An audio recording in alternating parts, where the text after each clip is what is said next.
Homeless people are targeted by traffickers because they're vulnerable. So traffickers go for vulnerable people.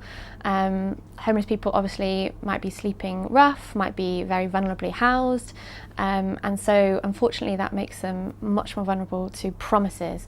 So a trafficker might come in, promise them a good job, somewhere to sleep, maybe even drugs or alcohol if that's something they're dependent on, and unfortunately they might be susceptible to that offer.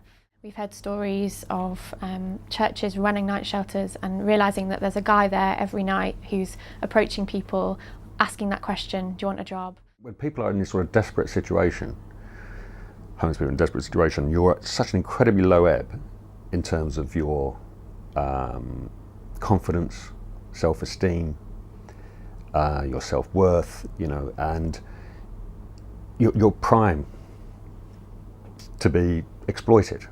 And you are more inclined to actually start grasping at straws at things. And so someone offers you something, and if the alternative is I'm going to be out in the street or whatever, and they're offering you a roof over your head and some meals and stuff, people are going to be more inclined to do it. So homeless people are vulnerable to labour exploitation. So that's when they're forced to do work. So that might be paving driveways, that might be sometimes even forced criminality, so even pickpocketing for example. But obviously they're also vulnerable to sexual exploitation, particularly women, but also men, and also domestic servitude. For me, it took a while for me to realise about the guests, what kind of things that they were experiencing and their support needs and what was going on for them that brought them to into our shelters. And very often these were undocumented migrants working in people's homes. And because they're undocumented migrants and they're at risk, and in often cases these people might hold their passport, they feel that they're enslaved basically, and people, when you've got sort of low self-worth and self-esteem, will endure an incredible amount of abuse basically. We're really aware that nail bars and car washes are places people are frequently trafficked. So if you have those in your community and you're kind of aware of people who are working in those places who might seem a bit distressed, a bit dishevelled, there might always be somebody taking money, that one person, money not going through other people's hands. So as a church, it's really important that we kind of know signs of people who have been trafficked and look out for them, and kind of respond as a community, and also be welcoming to people who might have been trafficked to come into your church. People don't often share that story. So there may be people who have been trafficked in your church community, and kind of making church a safe place for people to come in and just be who they are. I can think of a guy in particular at the moment, and they had him working on the roads and had put him up in a caravan. Terrible conditions though, and he ended up being they're enslaved for 5-6 years, I think it was.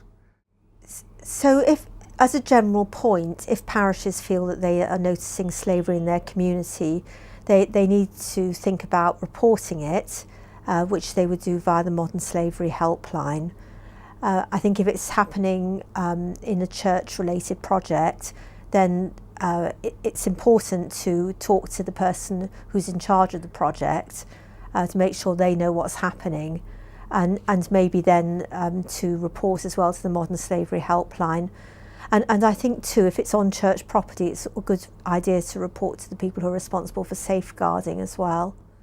So it's about being aware about the kind of things when folks find themselves rough sleeping and coming into your shelter, the story behind what's brought them to this place. So if you're aware of human trafficking in your community, it's good to kind of think about the details of what you're noticing, perhaps record that somewhere, and you can report it to the Modern Slavery Helpline. That is a 24-hour hotline where it's kind of information that's gathered and will be referred to the police if it's relevant, but don't be afraid to use that number, because if you're reporting something and actually it's not modern slavery, human trafficking, it's not going to kind of lead to any negative consequences. I think often we can be afraid of reporting something if we're not quite sure what's happening, but actually it's really important that the police can gather as much information as possible about these situations. It can be the very small bits of information that can lead to a breakthrough really in an inquiry, which could be for something like even an international trafficking ring. but we can't make that judgment because we only ever see part of the picture. And so I think I would encourage people within parishes to overlook or try and overturn their reluctance to report. Do what you do best. You know, if you're in a night shelter, you're already providing an incredible environment. You're providing warm food, a warm bed. Just keep doing what you're doing, showing love to that person, and just pass on that information to someone who can take it further. So obviously, as part of the church, we really value people. That should be our kind of forefront, is valuing and loving people as Christians. And obviously, people who have been trafficked or treated as slaves, they're not being given dignity and they're not really being shown love. And it's really important that as the church we respond with love and help get people out of those situations.